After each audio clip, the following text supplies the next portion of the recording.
அஸ்ஸலாமு அலைக்கும் வரஹ்மத்துல்லாஹ். இஸ்ரேல் பாலஸ்தீன் இனப்படுகொலை கிட்டத்தட்ட 70 வருஷத்துக்கு மேல இது நடந்துகிட்டு இருக்கு.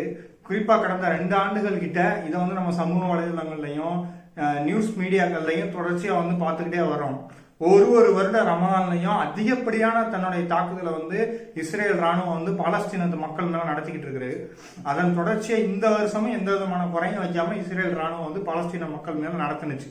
இந்த குறிப்பா ரமலான் முடிஞ்சு கடந்த ஒரு வாரத்துல அதிகப்படியான தாக்குதல் இஸ்ரேல் ராணுவம் பாலஸ்தீன மக்கள் மேல நடத்தினது. கடந்த 24 மணி நேரத்துல மட்டும் கிட்டத்தட்ட 45-50 பேரை இஸ்ரேலுடைய ராணுவ தாக்குதலினால பாலஸ்தீன மக்கள் மரணிச்சிருக்கிறாங்க.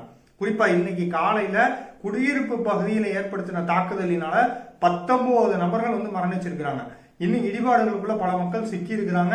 அதனால மரண எண்ணிக்கை 19 அதிகரிக்கலாம்னு சொல்லி மீட்பு படையினர் தகவல் தெரிவிச்சிருக்காங்க. இந்த விஷயத்தை குறித்து பெரும்பகுதி அல் ஜசீரா போன்ற நியூஸ் ஊடகங்கள் பேசுறாங்க. வெஸ்டர்ன் மீடியாக்கள்ல எந்த விதமான நியூஸ் ஊடகங்களும் இதை பத்தி பேசுறது கிடையாது. குறிப்பா 10 விஷயம் நடந்துச்சுன்னா ஒரு விஷயத்தை எடுத்து பிபிசி போன்ற ஊடகம் 1-2 ஊடகங்கள் பேசுவாங்க.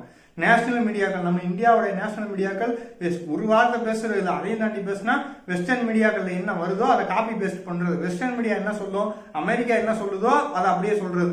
இஸ்ரேல் அரசாங்கம் என்ன சொல்லுதோ அதை எடுத்து அப்படியே போடுறது. உண்மை நிலவரம் என்னங்கிறத வெஸ்டர்ன் மீடியா எடுத்து போடவே செய்யாது. அதே இதை நம்ம தமிழ்நாட்டுக்குள்ள இருக்கக்கூடிய ஊடகங்களும் அந்த தகவல் நேஷனல் மீடியாவில் வெஸ்டர்ன் மீடியாவில் என்ன வருதோ அதை அப்படியே காப்பி பேஸ்ட் பண்றது. தமிழ்நாடு மீடியாவுக்கு இதை பத்தின தகவலை சேகரிச்சு உண்மையில என்ன நடந்துச்சுங்கிறத போடுறதுக்கோ அதை மக்கள்கிட்ட கொண்டு சேர்க்கறதுக்கோ நேரம் இருக்காது. எந்த நடிகர் நடிகை கல்யாணம் முடிச்சாங்க, யாரு விவாகரத்து பண்ணா, யார் 2வது கொண்டாட்டி வச்சிருந்தா, யார் சக்காலத்தி வச்சிருந்தாங்கிற தகவலை சேகரிச்சு அதை மக்கள்கிட்ட கொண்டு சேர்க்கறதுக்கு தான் முற்படக்கூடிய நிலைமையை நம்ம பார்க்க முடியுது. ஏன்னா இதெல்லாம் நாட்டுக்கு ரொம்ப தேவையானது இல்ல. நாட்டுடைய பொருளாதாரம், நாட்டில் இருக்கக்கூடிய பிரச்சனை எல்லாம் இதெல்லாம் கொண்ட மக்கள்ல சேர்க்கறது மூலியமா தீர்ந்து போயிடும். அதனால இந்த மாதிரி விஷயங்கள் செஞ்சுக்கிட்டு இருக்கிறாங்க.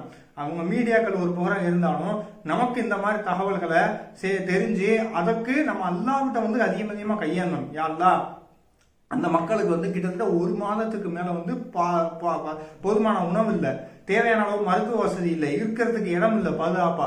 இது குறித்து நம்ம அல்லாட்ட கையாளணும். யா அல்லாஹ், அந்த மக்களுக்கு நல்ல உணவை கொடு, இருக்கிறதுக்கு பாதுகாப்பான இடத்த கொடு, அவர்களுக்கு அடிப்படை தேவையான மருத்துவ வசதிகளை ஏற்படுத்தி கொடு, அவர்களுக்கு அமைதியான வாழ்க்கை சூழலை ஏற்படுத்தி கொடு. யா அல்லாஹ், அவர்கள் இதுக்கப்புறம் இஸ்ரேல் மக்கள் அவர்களுக்கு ஏதாவது தாக்குதலை ஏற்படுத்தினா அதை எதிர்கொள்வதற்கு தேவையான பொருளாதார வலிமை, ஆயுத வலிமை, எல்லா வலிமையும் அவர்களுக்கு கொடு அப்படின்னு சொல்லி அல்லாட்ட நம்ம கையேந்தி அதிகமாக துவா செய்யணும். அஸ்ஸலாமு அலைக்கும் வரஹ்மத்துல்லாஹி வரகாத்துஹு.